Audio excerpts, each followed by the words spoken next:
Hi, I'm Darrel Tank. I'm sure glad I can tell you that I've just finished a brand new series on how to draw realistic hair with my 5-pencil method. If you're watching this, you're probably familiar with it, but if you aren't, you can go to www.5pencilmethod.com and take a look at the things that are there.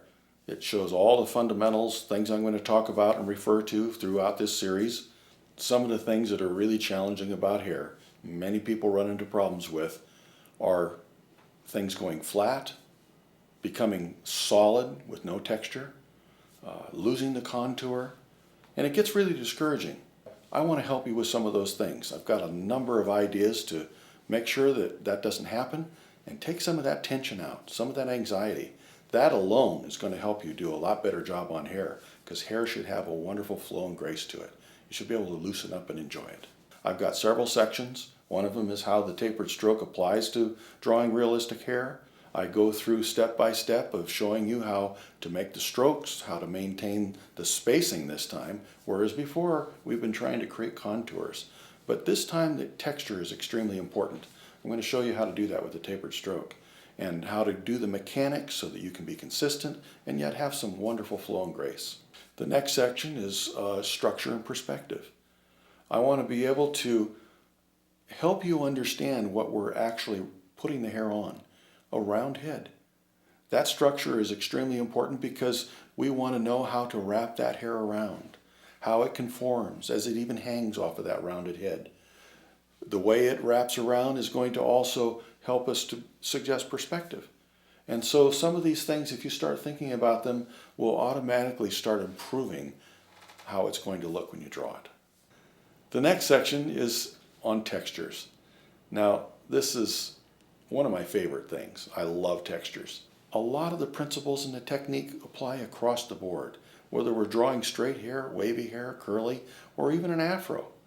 And I want to be able to help you maintain the texture and not have something just go flat or become solid. I want to be able to have you do some of these things that sometimes are so subtle but have such a huge and profound effect on your drawing. So I think we can really do something here. The next section on edges and transitions. This is really important. It's something that I want you to be aware of and I think will really help you as you draw hair. I want you to think about how it's coming out of the scalp. What direction is it going? Again, how is it conforming to that round head? I want you to be able to think about how the outer edge of the hair is. How does it end? How does it go around behind?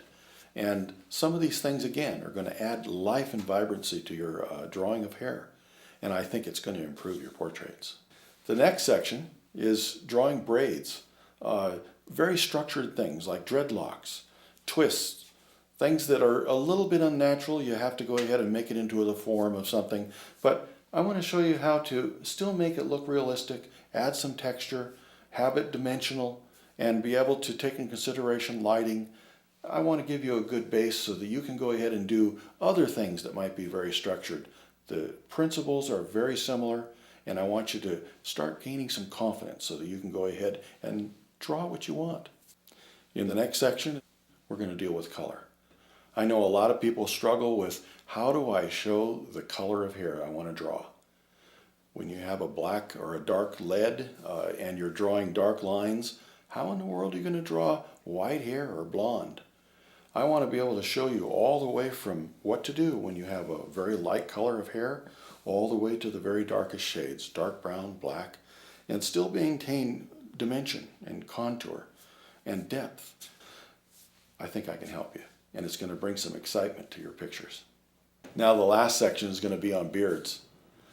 As you can see, I'm partial to beards, but I've picked out 4 different samples. One of them is very dark, it's a short beard. I'm going to go to a salt and pepper, white and black together. I'm going to use mine as one that doesn't have a whole lot of color to it, helping you see contour and depth anyway. And the last one, is going to be a fuller, more complex beard, but I want to show you how to do something that is very dense, and I want to show you how to have levels in that as well, a lot of depth. So again, the whole idea that I have in being able to show you this is to take away that anxiety, that fear that it's not going to turn out. I want you to be able to enjoy the experience and have, again, the confidence you're going to be able to tackle almost anything. This is going to really be a nice touch to your portraits, and I hope you have a lot of fun.